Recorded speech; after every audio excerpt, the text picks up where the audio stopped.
What's going on, guys? This is your boy XQ420. I want to welcome everybody back to another episode, Showtime with the Cube, with my co-host, Corey Hughes. How you doing today, Corey? I'm good. I'm a little bit of a slacker this week, but hey, we ain't all perfect, right?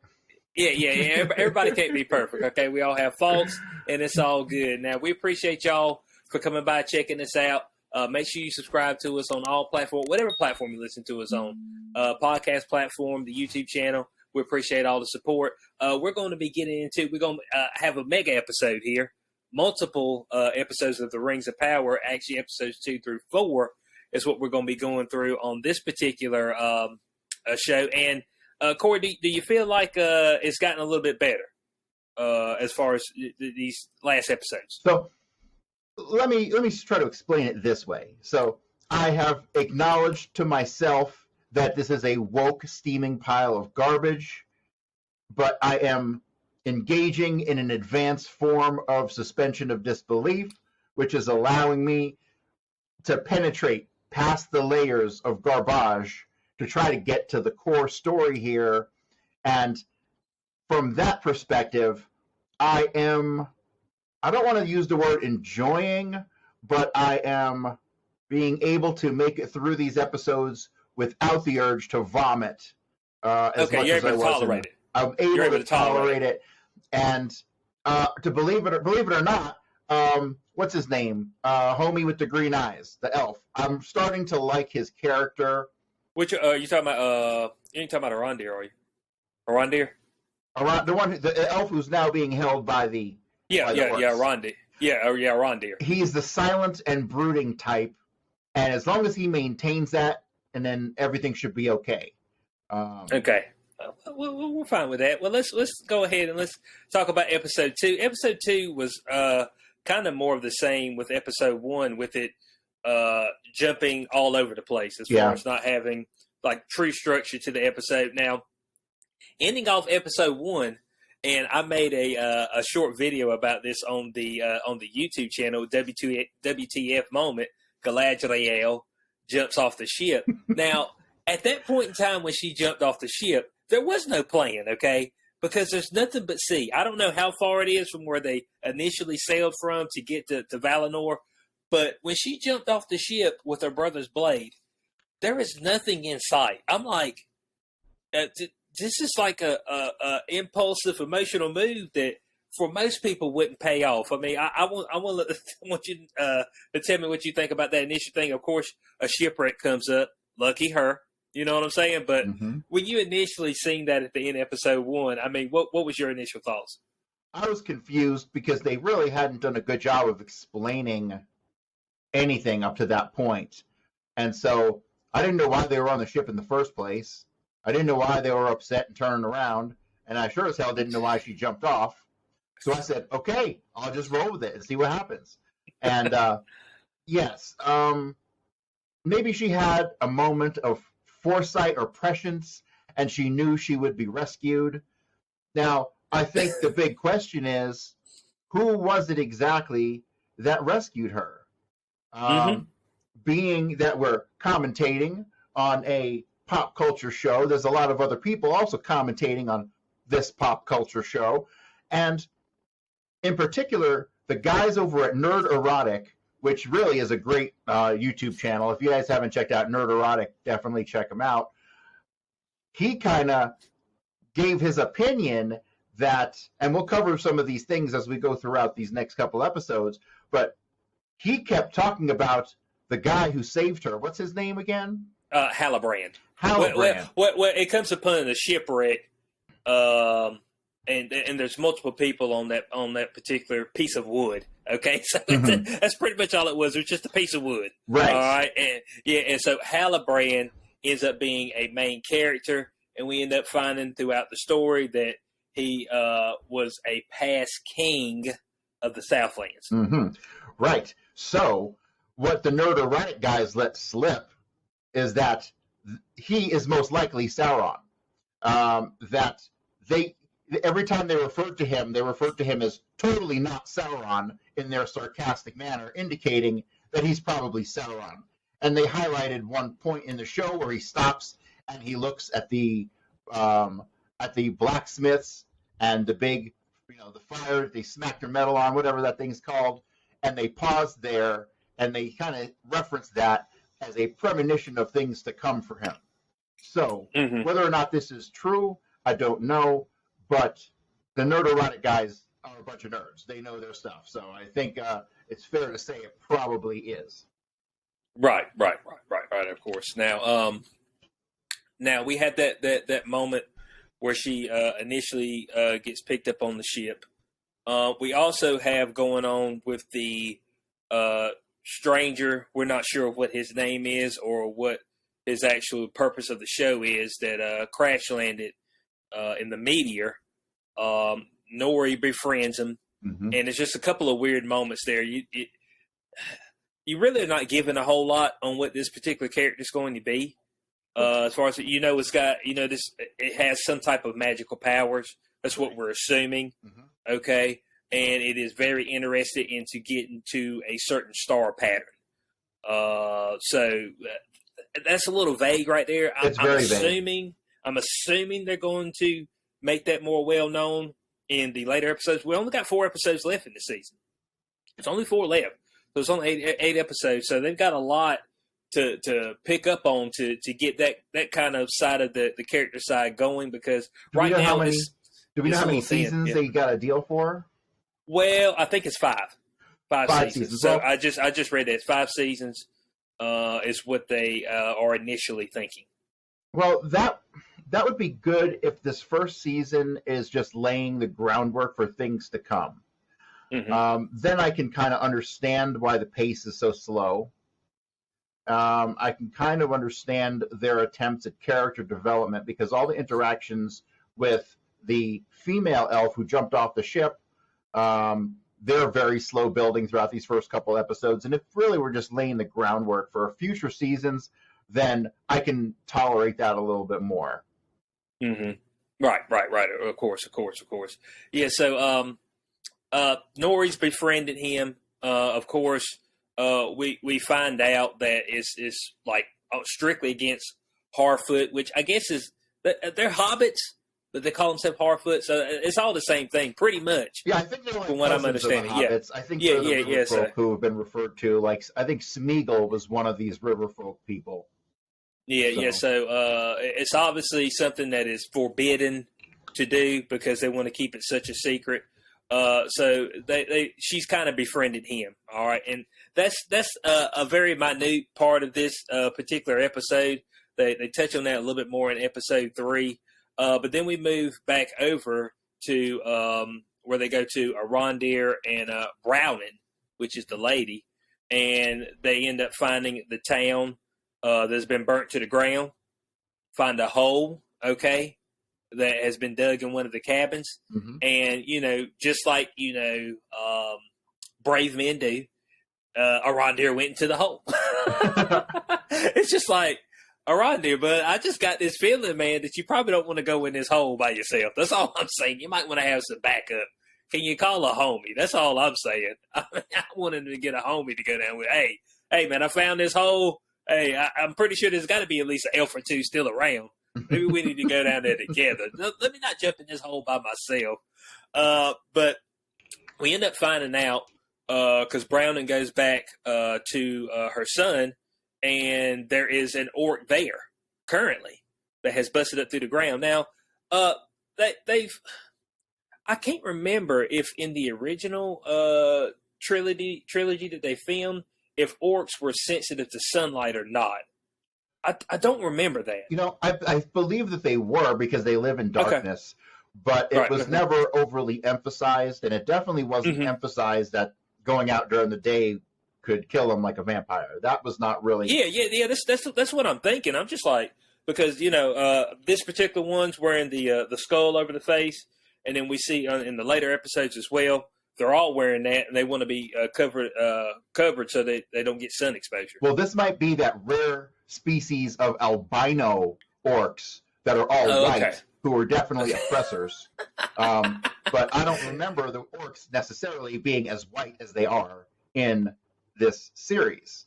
Now, right. I don't know if that's some attempted, anti-white wokeness. I'm just not even going to think of that as a possibility because it'd be stupid.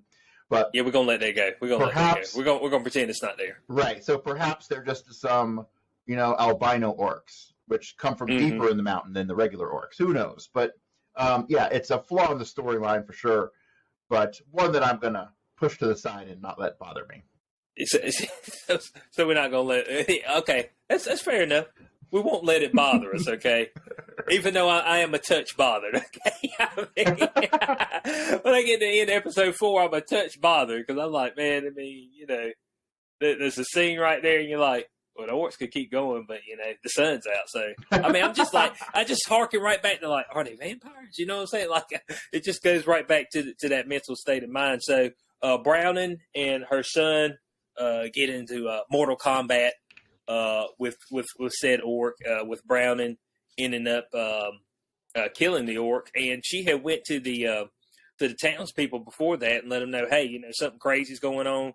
It's a town, nearby that's been completely destroyed. We need to look out for this. And of course, they were like, well, you're a woman, you don't know what you're talking about. So we went right back to that statement right there. And once she brought the head into the pub, is that a pub? I mean, that's what I'm assuming it is. It's like a pub, drinking hole. Yeah. Yeah, the inn, then everybody got on board. Okay, so everybody got on board. So we have that moment. We go back to where the shipwreck with Galadriel and her and Halbrand are having banter. And let's be honest. So far, Galadriel is not a likable character. I mean, she's brash. She doesn't have much strategy. You know what I'm saying? It's just like everything she's doing, she's still alive off luck. Let's just say. Yeah, that. And she walks around with this like elf privilege thing going on. It's like, Jesus, just put that shit away for now. Yeah. Yeah, she got this high elf privilege, and so everybody she like speaks down to. Now the people on the shipwreck initially don't know that she's an elf, but once they see she's an elf, of course, the elves are oppressors across the land. They're like white supremacists. Right. Okay? I mean, that's what they are. They just cover their ears with their hair. It's like when Spock used to go back in time to Earth. He used to put a headband on, cover the ears, and he would just blend right in. Yeah, there you go. That's exactly what they covered in. But once one of them pointy ears fell out, oh man, it was all hell broke loose. Of course, that just like I thought, there would be some type of creature at sea that would eat you. So that was my whole premise. Okay, when you jump off into the water and there's no land in sight, death is imminent. The water's cold. You can't stop to eat. You can't go to sleep. There's stuff out there that eats you.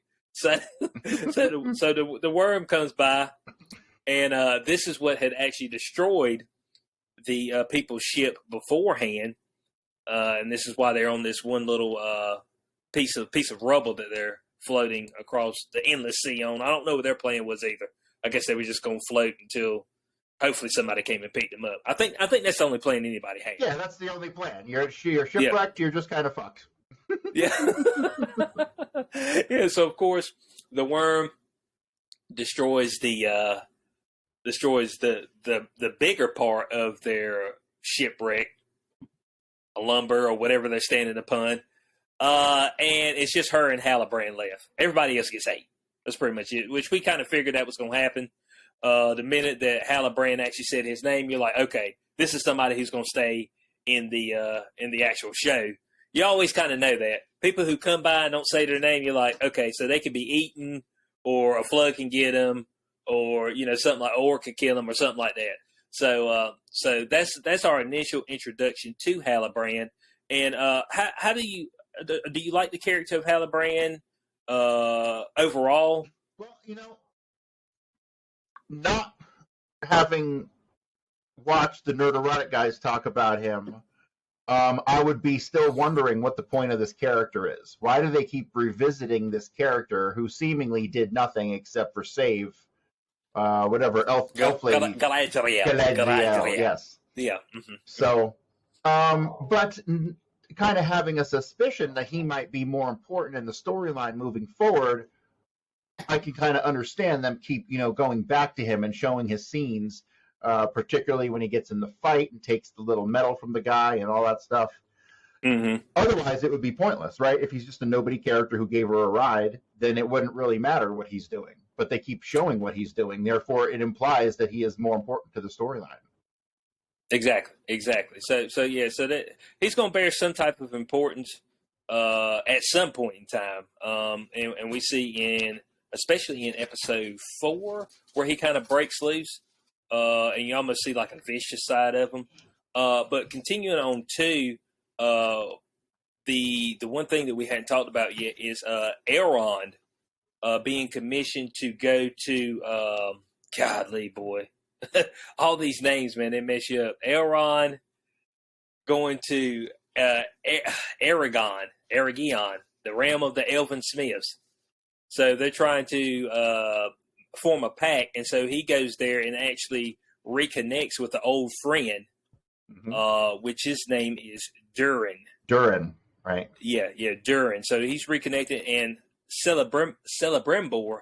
But let me tell you something about Tolkien. Bo, the names, man. You kill me, but these names, man. I mean, it's just like, dude. I mean, you need a notepad. You know what I'm saying? Well, I don't think it'd be as believable if the dwarf's name was Bob. You know? Yeah. Well, I mean, so we got to be elegant with the name. Okay, I got you. I remember all these names relate to like their ancestry, right? So right, whatever, especially with the dwarves and the elves, they're the sons of whoever, right? The grandfather of whomever, and the titles go on and on forever. Right.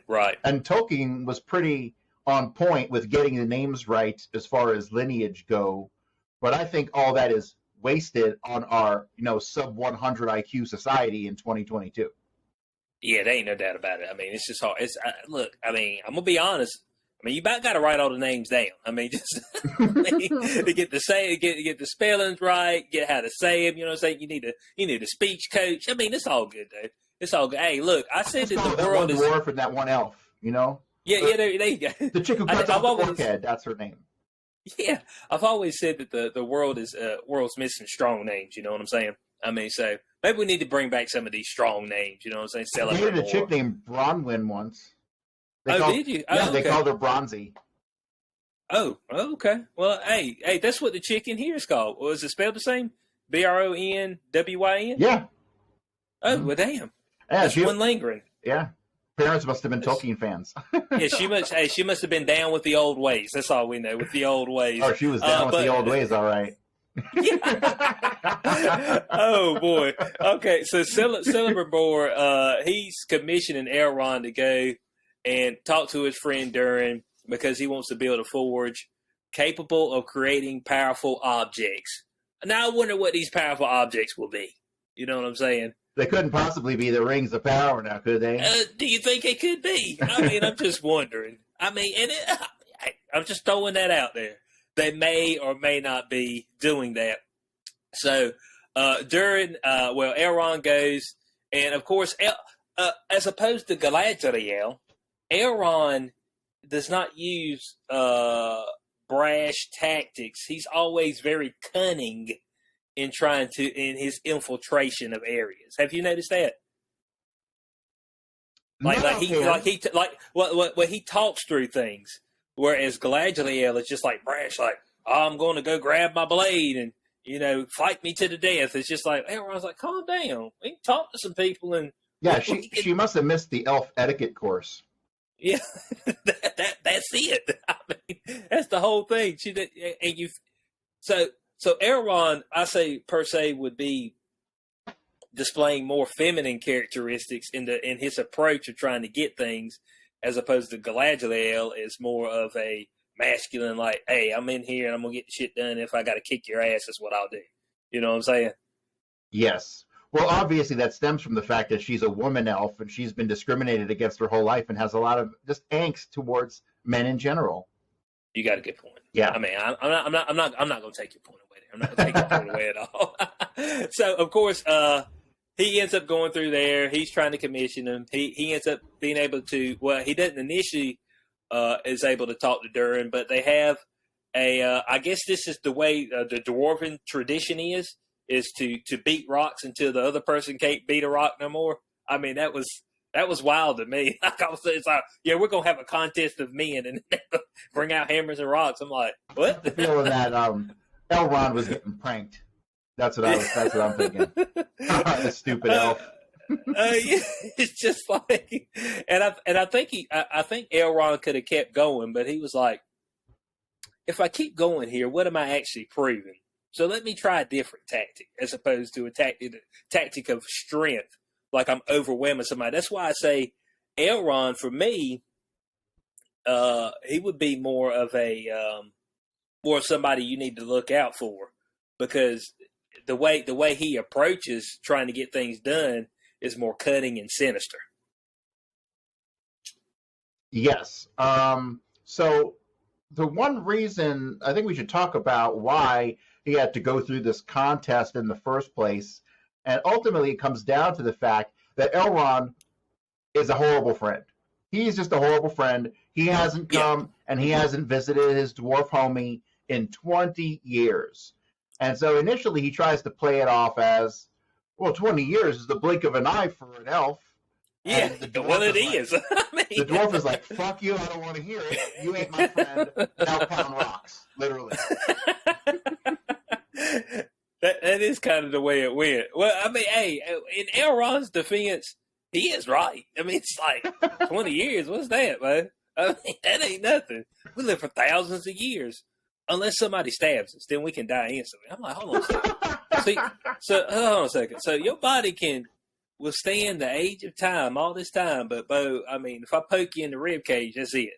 I was just like, okay, I got you. I mean, hey, it's all good to me. Hey, I'll just roll with that. But of course, so they pound rocks. All right, they pound rocks. Elrond ends up bowing out. Okay, he bows out, and then he goes and has a conversation with Durin and his wife, and of course, he uses the wife to be able to stay the night and bring his proposal to Durin, which is once again the smart way to do things. Don't do things through physical force. Try to get somebody to like you.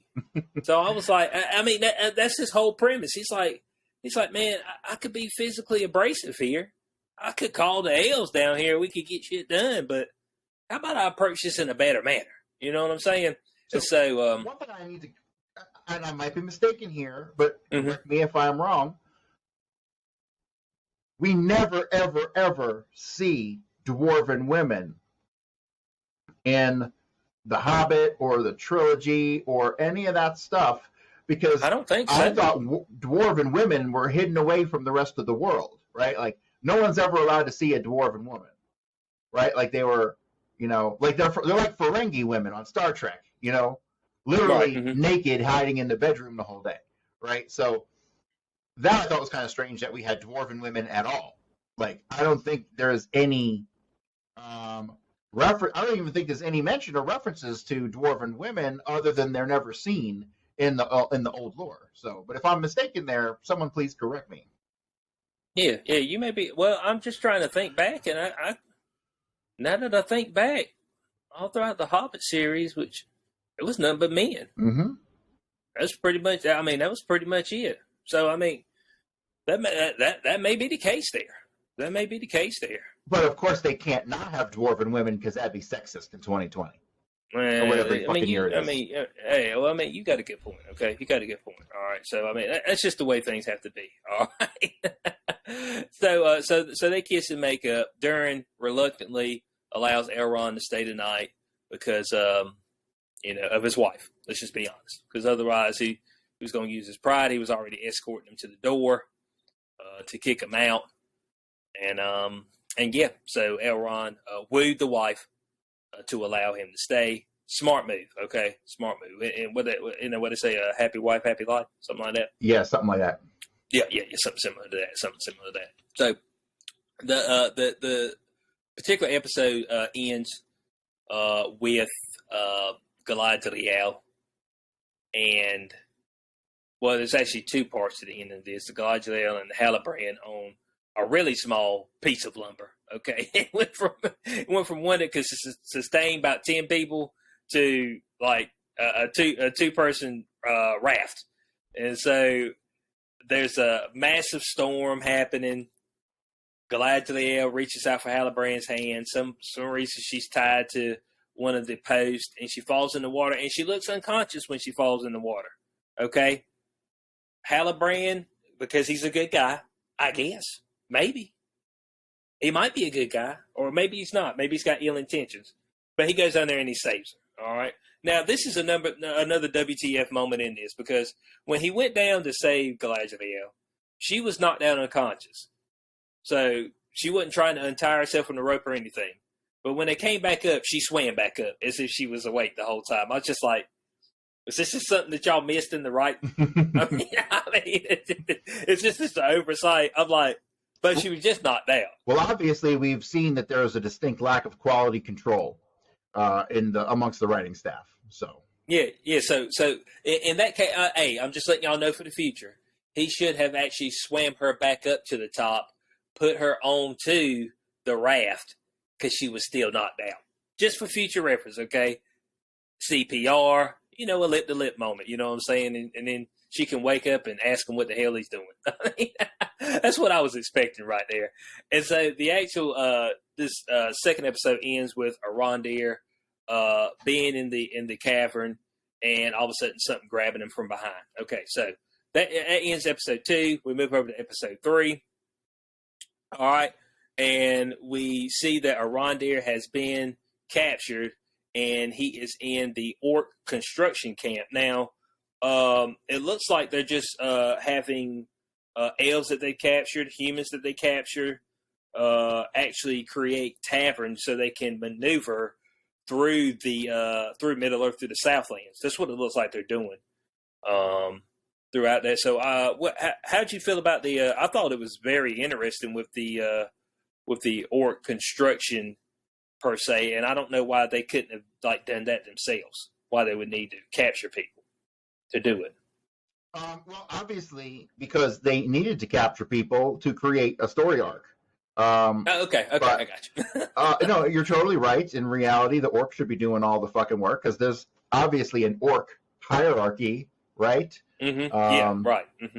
And you know this because I've actually played one of the video games that was Middle Earth. God, I can't remember the name of it, but you actually go through, and the whole thing is like you kill orcs and move up the hierarchy. So you take over orcs' minds, and you have them move up the hierarchy to get towards the big bad. So it's just like that's the whole premise of the game. So my question is, why are they building such shallow tunnels? Right? Like, if you're building a tunnel, shouldn't that be under the ground, not just breaking the surface, and so you can put a bunch of cloths up to cover the sun? Yeah. I mean, you got a good point there. It's a little strange. I mean, and you'd think the elf GPS would be able to pick up on their movements so close to the surface, right? So, yeah. Because you got to think because they're extremely close to the surface, because they're busting up through the bottom of people's houses. So it's just so I mean, they're you feel like that. How was this an oversight? Now, Arondir and the other elves, they've been posted out there, they said, for 79 years. Okay, have they just got complacent? Did they get lazy? Did they just not care? Did not go out and look? Well, we know Arondir, he's smitten right now. Okay, by Browning. Okay. Well, I just think it's funny because how is it possible that the elves could be complacent and yet so highly paranoid at the same time that Sauron is coming back with no evidence, right? So I feel like there's a weird contradiction there. It's that's Galadriel. That's Galadriel for the most part, right? She's the paranoid one. Yeah, because the rest of them are like, we beat Sauron. Now, you know what I'm saying? We beat him. The one thing that I was confused about, and I even went back to rewatch this and couldn't figure out, is how exactly. What's the Black Elf's name again? Arondir. How Arondir got captured in the first place? Did I miss something? Because I'm watching episode 2, and then all of a sudden, in episode 3, he's working on the tunnel. So I must have missed something there. Well, when he was in the shaft, you never actually see anything, but it's an indication that he got grabbed from behind, even Gotcha. though you didn't actually see anything. Okay, that's So what it was. It was the indication of, because he thought he heard something behind him, and then he was leaning up against what he thought was rock or dirt, and then like he fall. It looks like he falls through, but the assumption now is that something grabbed him and pulled him through. Gotcha. That's what the assumption is. Okay, so we see that part of it. There's other elves that are out there currently working the slave market. Okay, slaving out there, digging. They're not doing a good job digging. Okay, No, they're just sitting horrible. there. They're horrible diggers. Like, do you really want some guy who's never lifted a finger for 1,000 years to be digging your hole? I don't think so.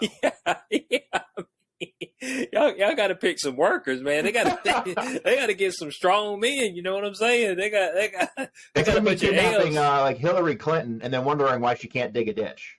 It's just like it's like you're not digging fast enough. It's like, well, you got a 69-year-old woman. I mean, how fast you want this ditch to be dug? I mean, that's all we want to know. So, of course, this gets back into them being sensitive to sunlight. You see that really here because every single orc has one of the skull plates over their face. They've got the tattered cloth covering them, which, I mean, I don't know why nobody thought about just like kicking that stuff out. But something happens near the end of this episode, and you're just like, well, hold on a second. This doesn't make any sense. But Galadriel, it moves from that, and Galadriel gets picked up, her and Halbrand, by a ship captained by Elendil. All right, now these names, but I'm just trying to tell you, it's tough. Now they're taken to Numenor, which is an island kingdom ruled by men. Now this Elendil, he has some connections with the old ways. He does know Elvish. Is that the language? Elvish. Yes. Okay, Elvish. He does know how to speak that, so he has had some camaraderie with the actual elves. And from what they were saying, Numenor was given to these men during the actual Great War with Morgoth. So, but they have a love-hate relationship with the actual elves, right? And Galadriel does not receive the warmest of welcomes when she enters the kingdom. And what's the other woman's name? The ruler, Queen Regent Miriel. Boy, it's like, Corey, we're gonna have to. I might have to just like put it up on the screen somewhere, all the names. You know what I'm saying? So we can you click on the names. But she goes. I just call her the queen bitch. Oh yeah, because that's what she acted like. But Galadriel stands before him, and of course, in Galadriel fashion, she's like, "You're gonna give me a ship so I can go back to Middle Earth." It's like, Elrond, did you not teach this woman any manners? I mean, it was even better when she goes, "This land wasn't taken by you. We gave you this land." Yeah, exactly. It's like, did you come here to try to make friends or not? I mean, that's what we want to do. It's like, this ain't the way to get what you want. You know what I'm saying? It's like, you're going about this in a poor manner. I'm just wait. If she ever makes it about to Elrond, please help the woman out. You know what I'm saying? My God, Bo. She's brash. She's abrasive. She's very masculine in her ways. And every time you see her, she just wants to grab a blade and stab somebody. You're like, settle down, okay? And she doesn't really do a good job of expressing the urgency in which to justify her attitude, right? Like, we're all going to die. You need to help me now, right? She doesn't even give a good explanation like that. It's like the next episode, it's like fucking episode 4 by the time she gets around to explaining why she's such a bitch. You know? Yeah. It's just like, hey, if you just settle down and tell people the signs that you've seen, you know what I'm saying? Hey, I've seen this sign, I've seen that sign, and we need to be on the lookout.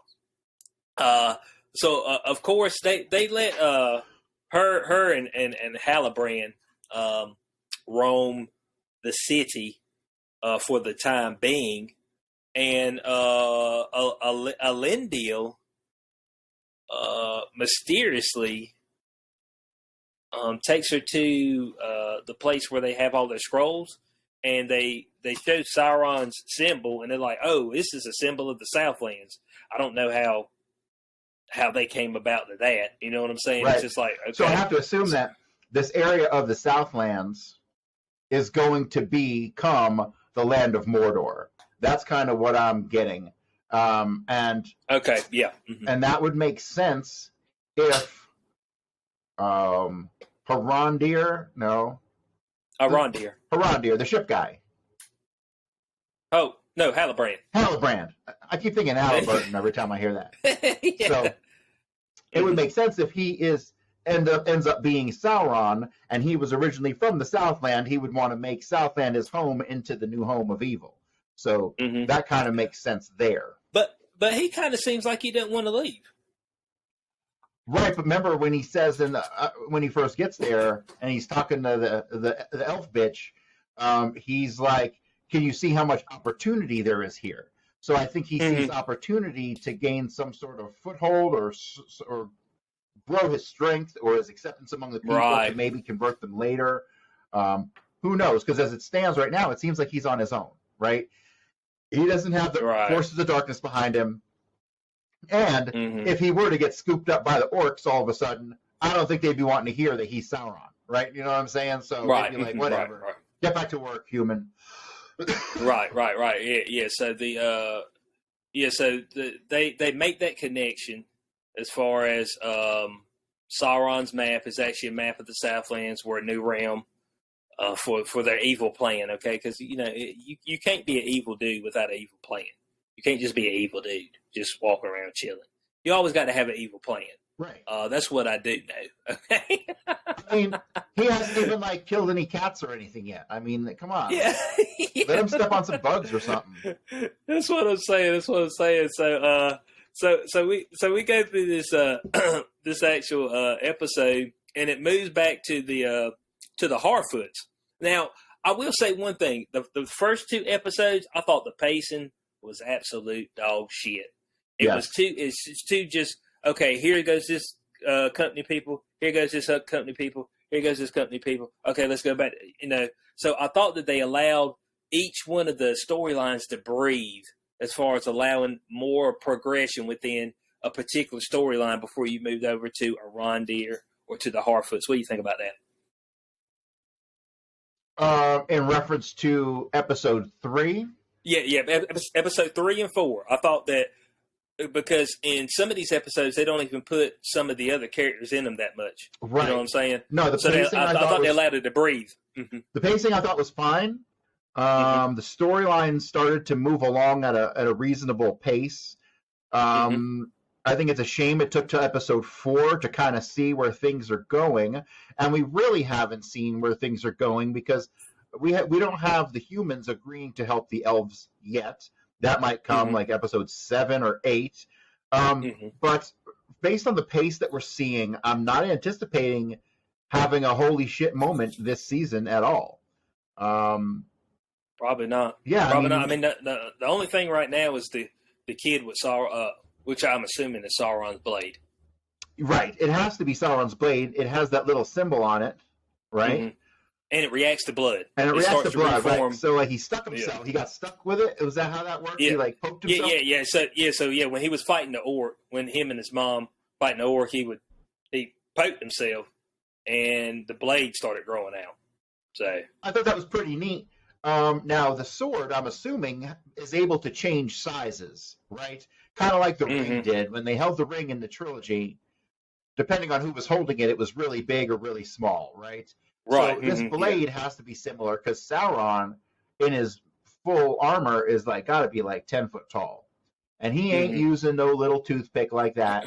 So we have to assume that the sword will grow for him. But obviously, they've made enough references to this sword. We've seen it 3 or 4 times now. We've seen it become the full sword after he got the blood on it. So there has to be something happen with that sword in this first season. That is Right. a story Mhm. arc they have to conclude upon. And what I'm going to say probably happens is that sword will make its way back to the elves because that's where they're going, right? Some elf, probably Elrond, is going to stumble across the kid with the sword, and he's going to take the sword, and then they're going to have a big elfin meeting showing that Sauron is returning. That he's still here. Right. He's still here. Correct. That has to happen. Also, what has to happen is that, what's his name? Ship guy. Oh, a Halbrand. Halbrand. Okay. So Halbrand has to, at some point, get into the company of more elves because it has to be one of them story arcs where it's like, damn, we had Sauron in our midst the whole time and we didn't even know it. Like, and then the elves are gonna question their elf ESP, right? Why did we not see this coming, right? And then someone's gonna say, oh, like the dark side, it fools you, or something like that, right? It's gonna be like a Star Wars reference. But that all has to play out this first season. So I think that's what we have to look forward to. Right. Okay. Plus, okay. Yeah, I can agree with that. In the second episode, with the chick who cuts off the orc's head in the village, they have clearly established her as a strong female character. She's already. So now we got two. We got two. Well, actually, we got three because Nori. Yeah, we'll cross that bridge when we get there. But yeah, well, she's just a female character. They have to establish. Well, she's the rebel also. So yeah, I guess yeah, she's a strong female. Yeah, yep. So we're gonna have to see a revisit to her. She's already had dealings with Adrondir. Did I get that one right? Arondir. Arondir. Yep. And so therefore, she will end up playing a bigger role in future episodes. There's no choice there. They've painted themselves into a corner with some of the character development. So, yeah. Yeah, well, they've already painted her as a leader. Right. Yeah, they've already painted her as a leader. So even though, like, beforehand, all she did was get some water, and I don't know what else she did. You know what I'm saying? Yes. Well, getting that water, man, that's a tough woman's job. She got some water, and then she protected her son, which makes sense. Because women in a heightened sense of their kids being attacked or something, that's when they go into their full mode. Right. So, okay, so that makes sense. So I was right there. I said, okay, I understand that. Protect the child. They do whatever they need to do to protect the child.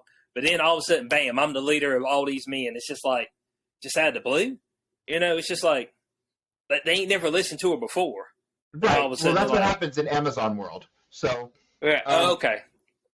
So I think we're going to definitely see throughout the rest of this season in particular, we have to see her further character development. We've got to see, if Halbrand is if Halbrand is, goddamn, these names are going to kill me. Then we definitely need to see them pushing him more in that Sauron direction if that's where it's actually going. We have to see some dark side of him and not just stealing a token. We got to see some. Well, we do see a little bit. We have to see him, like, he has the opportunity to save someone's life and he doesn't, or something like that. Right. Mm-hmm. We got to get some of that going on. But what I first interpreted as very slow character development, I believe, has forced them to work with certain characters to develop over the next couple episodes. And if they don't, that'll be a failure on their part. Right. Of course. All right. So we go back to the Harfoots in this episode, which the Harfoots are not in episode 4. There is no mention of the Harfoots in episode 4, but in episode 3 is the last time we see them. And they obviously are a migrating tribe, okay? So that's what they do. They migrate, and then they have a ritual where they say the names of the left behinds, all right? I mean, so it's the folks that they said, fuck y'all, we can't help you. Good luck to you. All right, we left y'all to die. and Nori's father had just rolled his ankle in the most gruesome way. And they're like, hey, we're about to migrate. And I think your foot might be good in a few. I hope. Because if not, your ass is getting left. And so they all out there shedding the tears and shit. They're like, all right, yep, leave him behind. I'm just like, hold on a second now. I'm just like, y'all are ruthless. That's ruthless aggression, okay? I mean, this is all there is to it. That's the most ruthless thing. It's like, so you mean to tell me y'all couldn't load this? Because they can't weigh too much, all right? Y'all can load this man up on a caravan or this. No, we just leave him behind. You know what I'm saying? Or we'll put you at the back of the caravan, which is like leaving you behind. But during that meeting, somehow Nori is trying to get the book of their main Harfoot, the black dude. I don't even know what his name is. I can't even think of his name right. I can't take him seriously with them twigs sticking out of his hair. Yeah, but she's seen that star constellation before, that the unnamed man that she has befriended. And she goes and she... Let's talk about him for a second real quick. Yeah. Mm-hmm. It's obviously Gandalf. And why do I say that? Because he's wearing gray robes, okay? That is their level of foreshadowing that they've demonstrated to us. Is put the Gandalf the Grey. Gandalf the Grey. Yes, because remember, he doesn't become Gandalf the White till later. But never in the original stories do they ever say where Gandalf came from. And no, they don't. Why is he just falling out of the sky? I don't know. You don't know anything about the character right now. Nothing, like at all. Other than he has some really over the top emotional facial expressions that are inappropriate at most scenes that he's been in. He'll yell at you. He'll yell. They make him look so desperate as a character, right? And then finally when he's like, friend, and his face looks like he's going to burst into tears. Like, God, get some emotional intelligence here, buddy. What's going on here? Yeah, because Nori and her friend, they end up bringing him some food, and he eats one, and then he just ends up eating all their food. And then they had the moment with the fireflies, which is what they use for their lights. He disbands them out of the actual lantern, and then kills all of them. It's just kind of weird. I'm just like, I'm like, okay, I'm not sure if this guy's currently supposed to be good or evil. Now, if we're assuming that he's going to become Gandalf, then we know that he's going to be a good guy. But right now, if you're just going off the premise, and once again, I want to go off the premise that you've never watched any of them, because this is what it's supposed to be giving you a precursor to. You have no idea who this particular gentleman is, but you do know that he's clumsy. He's almost childlike in his thoughts and the way he maneuvers himself, because Nori ends up stealing the paper with that particular constellation pattern on it, and he gets a hold of it, and what does he do? He sticks it in the fire and causes a scene. How ridiculous of a scene was that? It was over the top, though. It's like the most important thing in his life to date is this piece of paper. It's like if I took my Bitcoin private keys and was reading them over an open fire. Yeah. Like, there's certain things you can do to prevent dumb shit from happening, and that's don't do dumb shit. Like, hold your goddamn map over the fire. And then, of course, it's like he doesn't never put out a fire before. He's like, and of course it burns up. Oh, that's exactly the way it happened. It was an over the top ridiculous moment. It's like, well, what is happening here? It's like the dude, and then he ends up knocking down a bunch of shit, getting wrapped up in a Harfoot tent. It's just like overall just clumsy. And that's when I realized that she was hiding him 10 foot away from the rest of all the other fucking Harfoots. Like, what kind of hiding spot is that? I'm gonna hide you right at the street.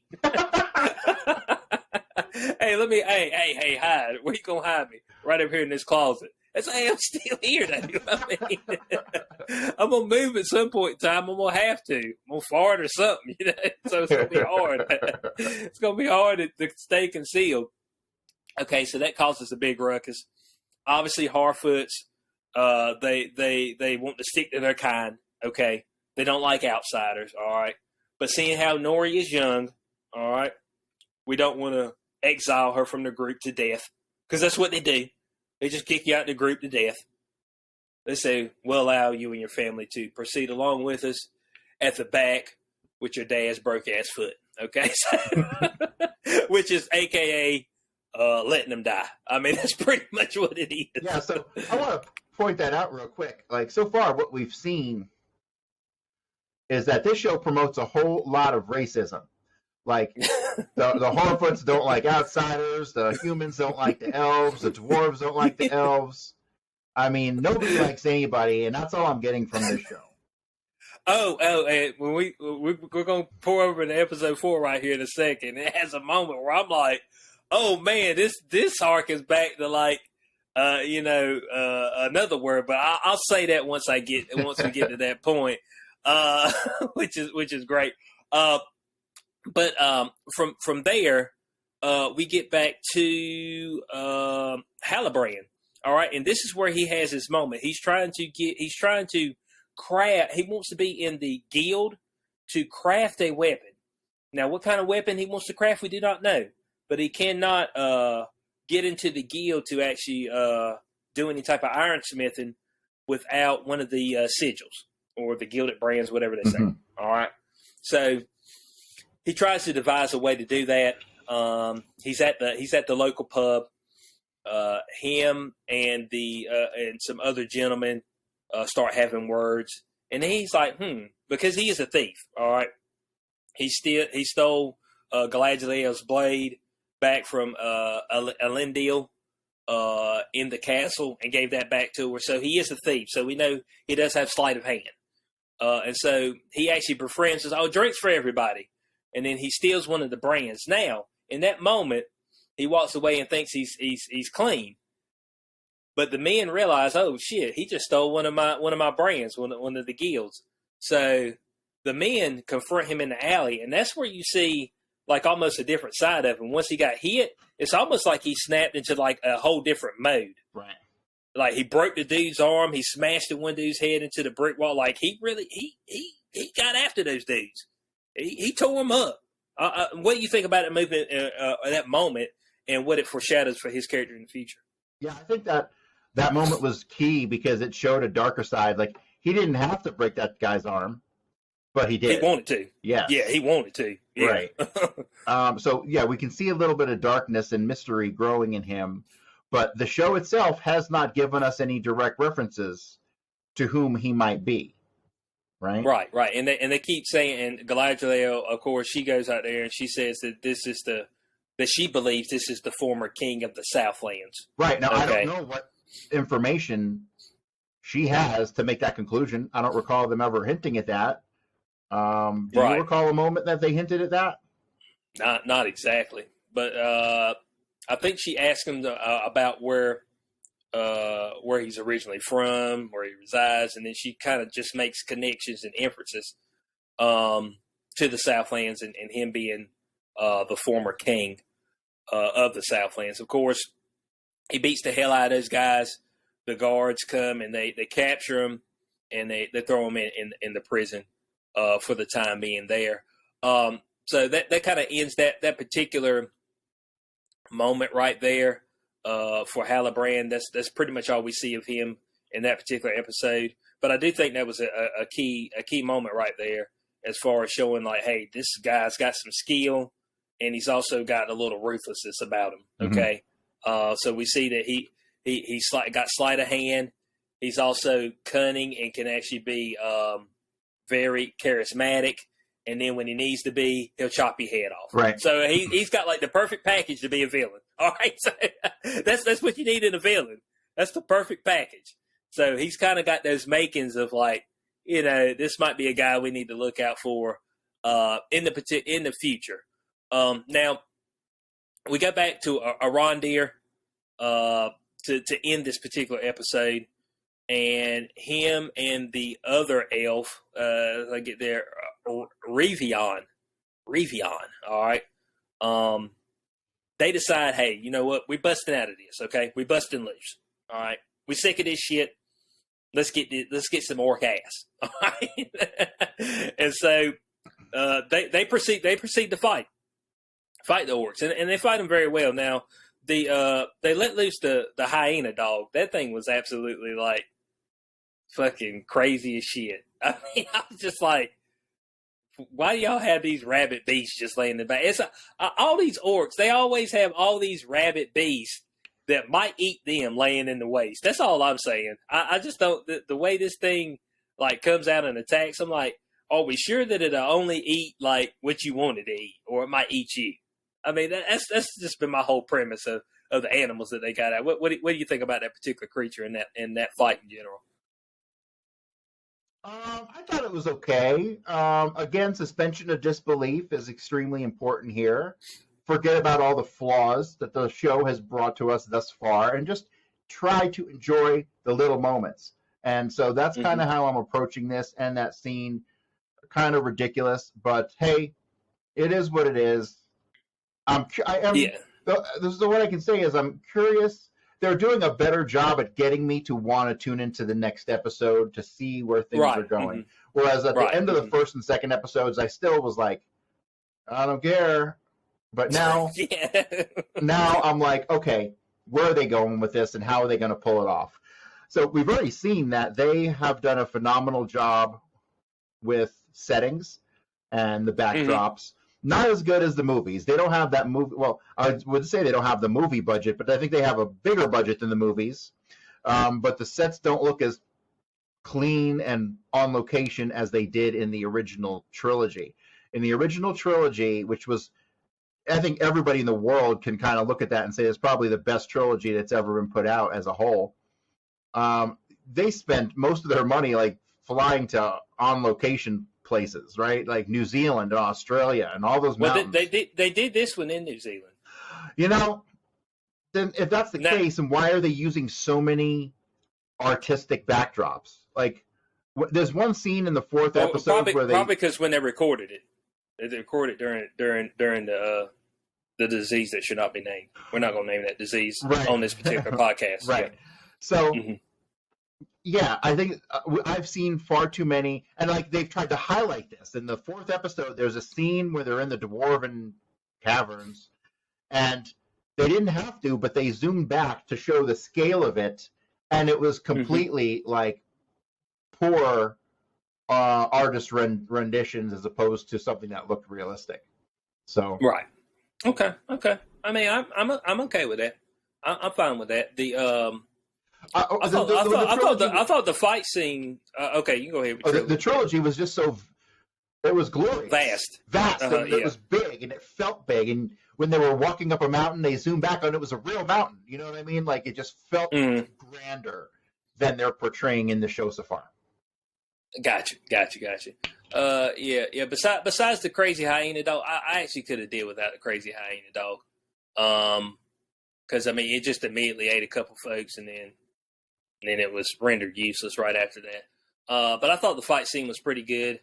Of course, Revion is trying to cut loose of his chains, and he actually gets out of his chains. Okay, they knock the actual shade down from the orcs, and so they expose him to sunlight. And Revion thinks that he's going to be able to get away. And when he gets up over the edge, it goes right back to, if I'm correct, I think this was in the first Lord of the Rings. It's like the exact same moment, and I can't remember the guy's name, or it might have been in the second one, but he got arrowed down. So that was in like the first, like the movies, like it's like the exact same kind of moment, and I was just like, I thought the orcs didn't like sunlight, and it's sunny right now, but they had some sunlight. There's orcs out there, and arrowed them. I said, hold on a second. I'm missing something here. And once again, maybe I just think it might be just a technical error or something like that. That's what I'm thinking. But it's obvious as well, Revion can't get away. All right, that's just all there is to it. We can't allow this man to get away. So he doesn't.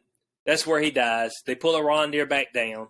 And this is where I like Arondir, because when he sees his friend gets killed and his friend is not going to make it to the elves to let them know what's going on, he did an amazing job of letting that hope like just drain from his body, and you could see it. Oh yeah, he didn't have to say a word. Like, this is why I'm starting to respect this actor for doing a good job in portraying a lot of emotion and thus telling a story without saying a lot of words. Really, right. So I'm starting to appreciate him as a character. You know, forget about all the other criticisms that we've had of him. Right. Yeah, of course. And of course, his bravery, because, I mean, he got pulled back down, and, I mean, he immediately knew that he was probably going to get his head cut off. And they go to cut his head off, but then they get stopped. And that's where we end up going into episode 4, where we find out that there is an elf helping the orcs. Right. And this really didn't come too much as a surprise to me because, and it's been literally 25 years since I've read the original trilogy, but I did read it. And if I remember correctly, there were references to to elves who had helped Sauron and who kind of fell the way of darkness as opposed to what most elves do. So I didn't think it was, I thought it was pretty on point as far as the past lore goes. And it's an interesting character. It's an interesting character that definitely needs some further development. We need to come to understand why he ended up helping the orcs, what his role is. Are these people out there? And this is another thing. Are these people out there, are the orcs out there looking for Sauron? Are they looking for a leader? Because the orcs don't do anything of their own volition, right? They're always controlled by they're controlled by force. So who's currently controlling them? And is any of their mission to find Sauron? That's kind of what I'm interested in finding out. And I think we end up finding out in this particular episode what they're now. I think they're currently being commissioned by Adar, which is this I'm gonna call him the Dark Elf, okay, the Dark Elf, per se. But I think they're commissioning him, and I think they're actually looking for something, which is the hilt of Sauron's blade, and that's what we kind of figure out later on in this episode. But this episode 4 actually is titled "The Great Wave," and it actually starts with a premonition from the Queen Regent Merial, okay, and it's of her actually holding babies, and they making small talk, and then the whole city gets flooded. So it's like a premonition, right? I don't know where that falls in the lore. If that actually comes to pass. So yes, there are some things. I thought it did. That was great as far as making me want to tune in to future episodes to see what happens with that and why she's having these premonitions. But so I thought it was kind of obvious to come from Galadriel. But when when Galadriel goes to the Queen Regent and asks for her help, fight side by side with me, the Queen Regent said, "That's the most ambitious proposal I've heard in weeks." Oh, really? You heard something that ambitious a couple of weeks ago? I'd love to have heard what that one was.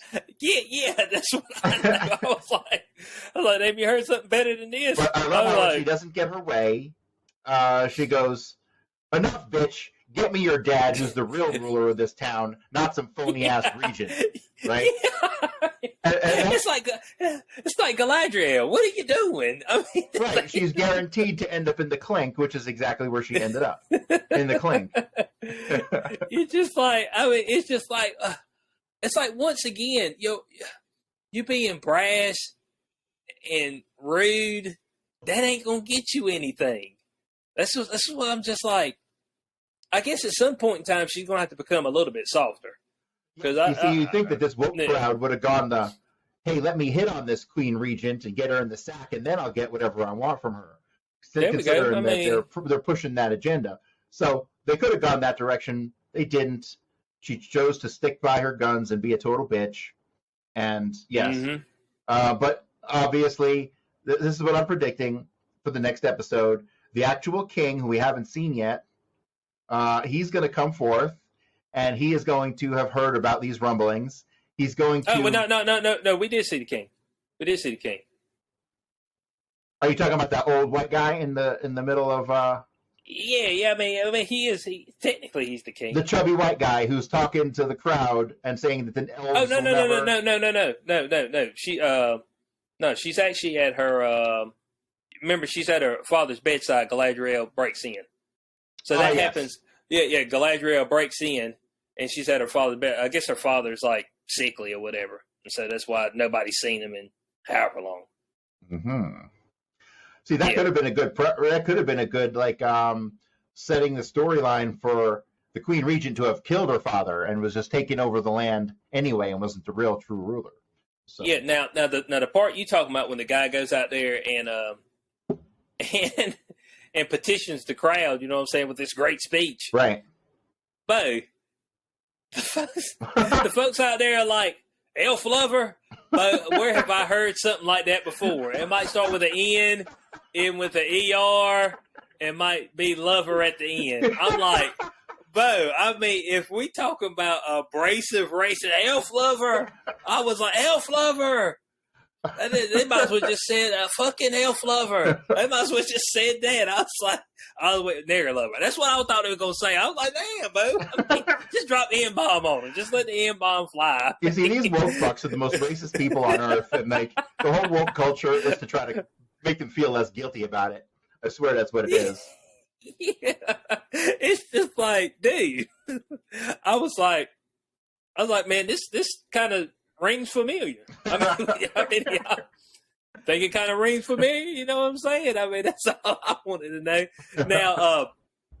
Now the Queen actually takes Galadriel, all right, to their planeteer, and these things are crystal balls that are used to see the past or the future. Supposedly there were 7 of them. It's either 7 or 8, I believe. 7 of them, and the other 6 are lost supposedly. And somehow this chick's got one in Numenor, and the only thing it shows you right now is Numenor gonna get his ass whooped. Okay, the water's just coming to swallow it up, and if we actually go, I just wanted to check something on the lore. Tolkien kind of used Numenor as almost like the city of Atlantis type of deal. So does that does that actually if come to pass at some point? Then is that what's in the lore? So if that's the echo of it, then that may in fact be the fate of Numenor. And from what we're understanding, what you see in this crystal ball is going to come to pass. Mm-hmm. For the most part. So every time that anybody touches it, or her or Galadriel touch it, that's the only image that they get. So do we think that's because of, they always say, angering the gods and stuff like that. Let's see, becoming evil in nature. Do you think that maybe they in the future do not side with the elves and everything to actually go and fight against Sauron, and this is almost kind of like their punishment in the future? Potentially, but I don't know enough about the lore to be able to make that call. We have to assume that everything is going to happen has already been written out or touched upon in the lore. Like, they can't violate the lore to the point where it contradicts the original storylines. I mean, you have books like the Silmarillion, which reads more like an encyclopedia than an actual book. It was it was very difficult. I tried reading it when I was a kid. It was really a challenge, so I stopped. But I don't know. I'm anxious to see what happens and how many seasons they're going to take to play out that storyline. Right. Or will it end up? Well, I would assume that it wouldn't happen at the end of this season. Correct. I would think that'd be a little bit too quick. Yeah. To destroy that entire city, if it was to be destroyed in that particular manner through a massive flood, which is what it looks like now. The question is, if it is destroyed in that manner, is this flood created by Sauron? Yeah, I mean, I guess we'll have to wait and see. It looked like a big tidal wave, so there had to have been some sort of event that caused it, and not just a natural occurrence. So we'll see. Maybe this is Halbrand, who, aka Sauron, who ends up taking out his wrath on them for him not getting a welder's badge or whatever it was. Yeah. I mean, man said, I really wanted to make me a blade, and y'all denied it. So So now here's my wrath upon you. Hey, look, and I'll be fine with that. You know what I'm saying? I'll be fine with that. The Numenor, they seem it's almost like, because you see how luscious and grand it is, how people are filled, and they out there, day drinking, 200 men out there day drinking, and it's just like they've almost had so much prosperity that they became arrogant. Mm-hmm. You know what I'm saying? So, and usually when you're not up to your task anymore, that's when bad shit happens. Yes. So let's just say that. So I think that's kind of a reference of I'm sensing echoes of the Roman Empire. Yeah, prosperity can corrupt, or even like if we go biblical reference, Sodom and Gomorrah. Right. Prosperity corrupts. So they seem to be very prosperous, and they kind of seem to not be very gracious of who gave them the lands, which Galadriel tells them right off the rip. Right. Y'all ain't did shit. We gave you this, okay? So it's like okay. So we got that particular thing going on. Halbrand,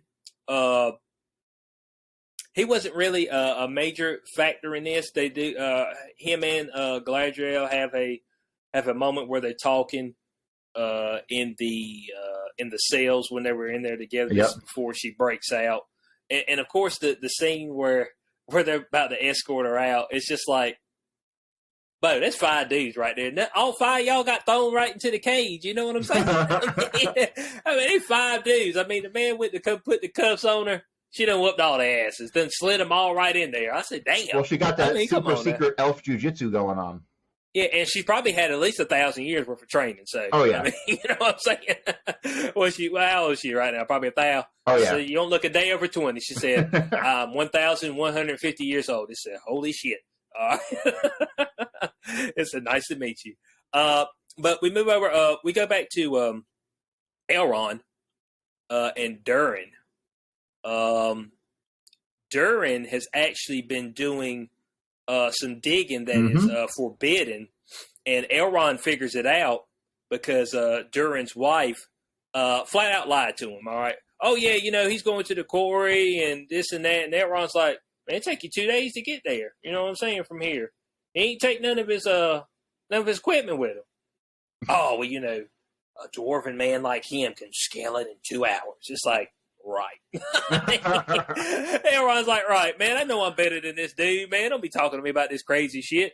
Scaling in 2 hours. So Elrond, because he's very clever. He ends up finding out where Durin went, and Durin has actually found a particular metal that is actually used in the later, or a particular mineral that's used in the later tale with the mithril. Mithril. Yeah. Mithril. Yeah. And mithril is extremely important in the original trilogy because it's like it's the unbreakable metal, right? It's the ultimate metal, right. And it's used for all kinds of like chainmail and weapons, and it becomes like it's the super rare metal that kicks all other metals' ass, right? Yeah. Yep. So that's the main thing. So Durin was it was forbidden for him to proceed with this because it was so dangerous to extract it in the area they're in, and they actually end up having a mine crash. Is that what they call it? Right. Yes. And so I thought it was kind of showed that, like, I think that Durin has some major trust issues because he made his boy take an oath on his kid's life and stuff like that. It's like a dwarf's anger will outlast an elf's memory. It's a damn, bro. I mean, hey, you got to swear this on your unborn children and their children's children that they all be cursed from here to hell. I was like, damn. I mean, Durin, Elrond's gonna live for at least 2,000-3,000 more years, but he gonna forget that shit. I mean, you know what I'm saying? Yeah. I said, man, you be long gone. I mean, damn. Well, at some point the secret gets out because in the later trilogy, everyone's got mithril stuff, right? So. Yeah. I mean, yeah. So I mean, this gets out. Of course, it has a issue in the mine. A collapse. Durin ends up getting the people out alive. Of course, his dad is extremely pissed. shutting the excavation down. But a key moment of that is that Durin actually gave Elrond a piece of the mithril. Okay, so of course we know that he's going to take that back more than likely to Celebrimbor, and they're going to be like, "Hey, they got some good shit down there. I mean, we need to get down there and get these." And there goes his oath to his children and stuff. Yeah, he ain't gonna have much of a I trophy. don't trust you to keep your word, but here's some evidence. Take it with you. Yeah, that's what I'm saying. Yeah, that's what I'm saying. So I mean, he'd leave it sitting out. Hey, Elrond, what's that? Oh, it's nothing. It doesn't look like nothing, dog. I've never seen it before. So, and I've lived for 4,000 years. So, what do you have? Okay, I've seen almost everything. Okay, so I need to know what you have in your hand right now. So that particular storyline right there, I said, I'm assuming that this whole forge and everything is going to end up being the forging of the said rings of power, this forge that they want to build. That's what my assumption is. I'm not deep into the lore, Well, we but remember that I'm not sure. the one ring to rule them all was cast in Mount Doom in Mordor. So, and that's in the Southlands. That is Okay, that all is not where the dwarves are. The other rings. Right. Okay. I don't think the other rings were. I don't know where the other rings were crafted, except that the one ring was done at Mount Doom in Mordor.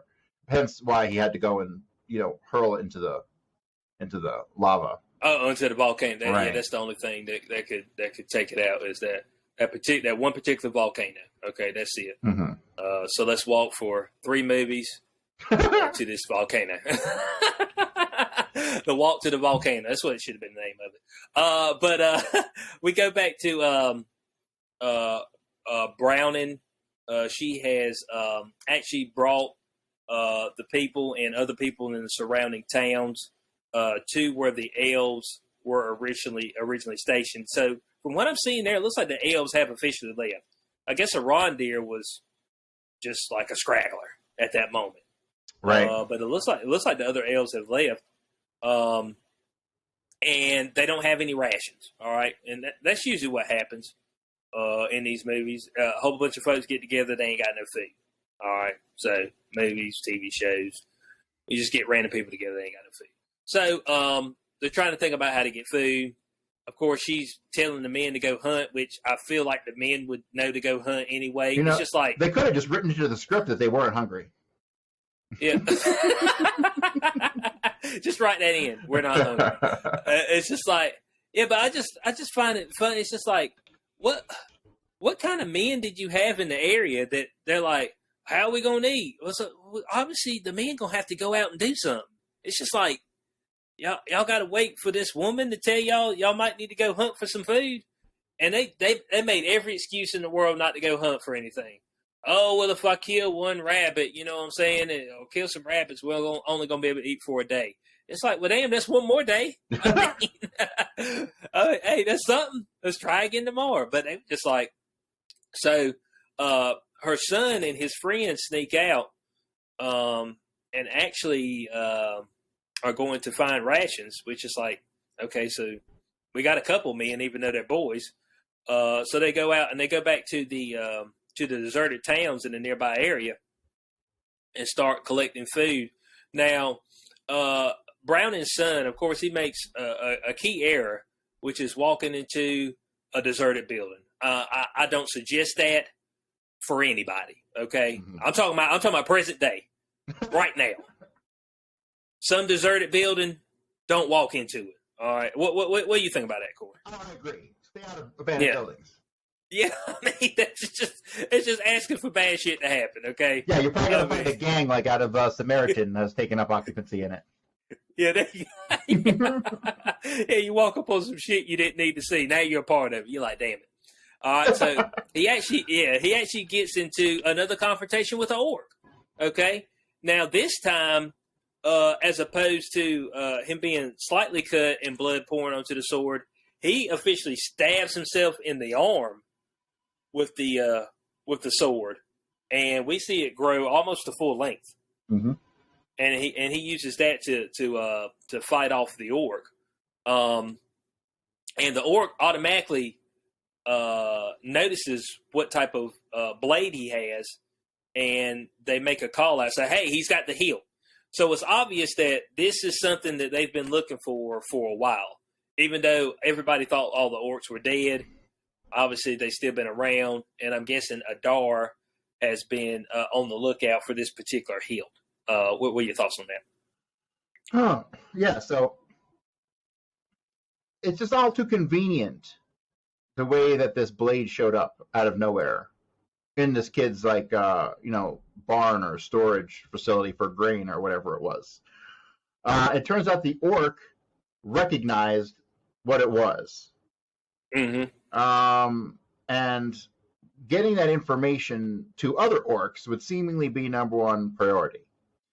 Mm-hmm. So, but yeah, the appearance of this blade is most certainly going to play a major role in the upcoming episodes and seasons, I would assume, because I don't see the story arc of this blade being wrapped up anytime soon.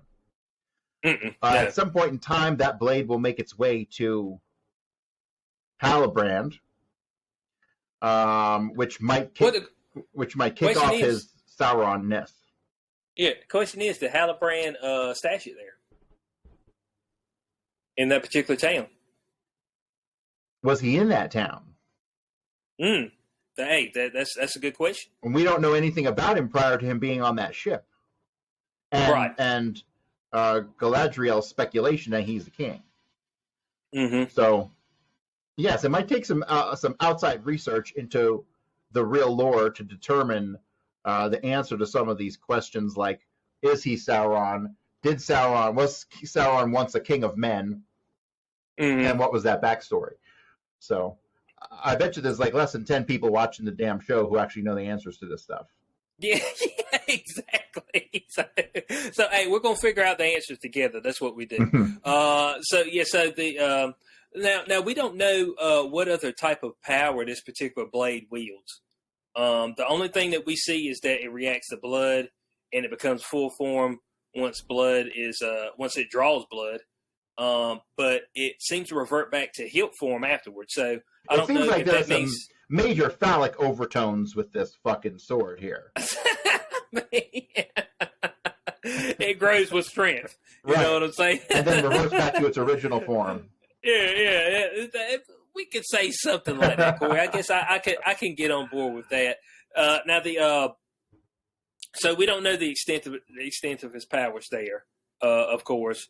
But we do know after the kid gets back to the town, after he gets away from the orcs, because before that we see Arondir get approached by Adar, and he kills one of the orcs that was badly wounded, and then Arondir's automatically assuming, okay, I'm dead. You know what I'm saying?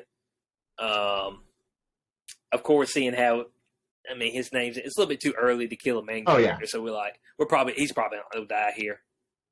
So, but he has a short conversation with Adar, and Adar seems to have scarring, so that lends me to think that he was a part of the previous battle when Morgoth led the army. Yes. That's what I'm assuming. Yes. That's what I assume so also. The question is... he got some mileage on him. Yeah, right. Question is, how many more elves are in this particular area, or are there any more that could have potentially been on Sauron's side that are also still living as well, and or are there any that were on Sauron's side that are still in the quote unquote elven homeland or with the elves? I don't know, but I don't anticipate us seeing any more of these elves who are helping Sauron. Okay. I don't think we're going to see too much of that. I have a feeling if there were others that they were probably killed. The scarring on his face tells me he escaped death. And so, yeah, his motivations have yet to be uncovered. And they did a good job at giving you just enough information to make you want to tune in for the next one. So I'll give them a thumbs up on that. Mm-hmm. Yep. Of course, he gives Arondir the message. Now, I'm not going to kill you. I'm going to give you a message. All right. That we come in to kick y'all's ass. All right. That's pretty much it. Mm-hmm. That's the message. Beware, because we're on the way.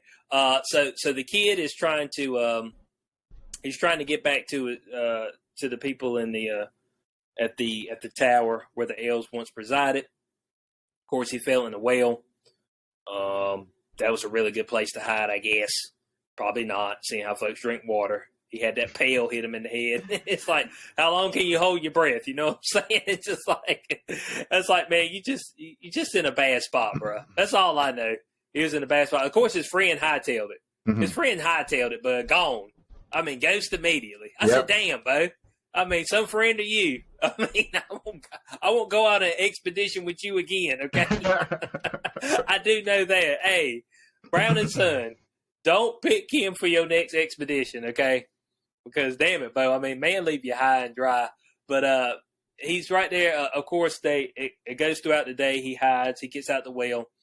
And, of course, the orcs are still looking for him, and they're talking about the hill. So we know that's what they want. He gets grabbed by one of the orcs, but Arondir is there to save him. And so they actually make it back to the city. Now, there's a point here where there's this old dude who comes up to him and starts talking to him about the Healed. That's right there at the end of the episode, okay? There's a whole different gentleman saying, hey, man, I know you got the Healed of Sauron. It's like, how the hell you know that? You know what I'm saying? So it's kind of making me think, this particular area, how many people are in this area that maybe once served Sauron? Because if I'm correct, there were also humans that were on the side of Sauron as well, right? Right. So yeah, you have to on the side of Morgoth. Right. Or, yeah. So you got to assume there were defectors at the end who wanted to save their own ass. You know. Right. Mm-hmm. Right. Oh, we were prisoners. We weren't helping them. Right. That kind of thing. Right. So that leaves a little to the imagination there on what that's going to proceed forward with that particular thing. And so that pretty much wraps up all the episodes right there. Mm-hmm. We're gonna see a potential union with Galadriel and Queen Regent potentially at the end. So we'll see where that goes. So I got to say, I think each of these episodes, I'm going to rate the episode 2. I'm going to give it 3 cubes. Episode 3, I'm going to give it 4 cubes. And episode 4, I'm going to give 5 cubes for an average of 4 cubes for the total of the 3 shows. Okay, 4 cubes. Okay, we get there. Yeah. Episode 2, yeah, I'm 2 cubes. It's too choppy. I do not like the choppy episodes where it just seems like they're just jumping from person to person and not giving me a flow of content. 3 got a whole lot better. I say 3 for me was 5, and 4 was actually 6 for me. Oh, not bad. Just because I felt like it was finally going somewhere. Yeah. So I felt like I was hanging on something, and it's definitely better than the other show that we're currently covering. And the feeling of it going somewhere. I will tell you what. I will take 24/7 of the Rings of Power over having to watch another goddamn episode of She-Hulk. But you're gonna have to. I'm gonna have to. So that's all there is to it. So yeah, I think we're moving somewhere. We got 4 more episodes. So we got 4 more hours worth of screen time. Well, actually over 4 hours because he's about 70 minutes per episode. Right. And the thing I'm really looking forward to is this season coming to an end and having at least 6 months before having to do another one. That's the real thing. I'm looking. Well, they're shooting starting October 22nd, so that's when they're actually shooting the 2nd season. All right, now hopefully they'll take some of the criticism of the real Lord of the Rings fans that has been out there on the internet and incorporate that into their writing because we've seen them abandon enough of the lore to let us know what their agenda is. However, I'm still keeping an open mind here. They can still pull this off and not be a total waste of $1 billion. Yeah, I will say things got better over the past 2 episodes. Mm-hmm. I will say things got better as far as progressing, as far as the pacing of the shows. So I really do. I really do think things got better as far as the overall pacing. So I was intrigued enough you give me, and what's key is that they gave me a villain, okay, or something villainous to look for now. So I see the threat, and so that's always good. It's always kind of it's weird when you don't see what the actual threat is in the movie. So you kind of need that so you can wrap your head around where this could go. So it's not left so open ended. Like I said, like another episode, TV show we're watching. So that wraps up 2 through 4. So we're caught up, and we'll be covering episode 5 once it comes out. Comes out on Friday, so that'll be next Friday when it comes out. I guess we're gonna try to we'll try to do House of Dragons sometime. Yeah, I guess we can try to do that. Yeah, we'll get to try that. to get through that. Yeah, get through that for y'all. Corey, you got any final thoughts for the people? Nope. Nope.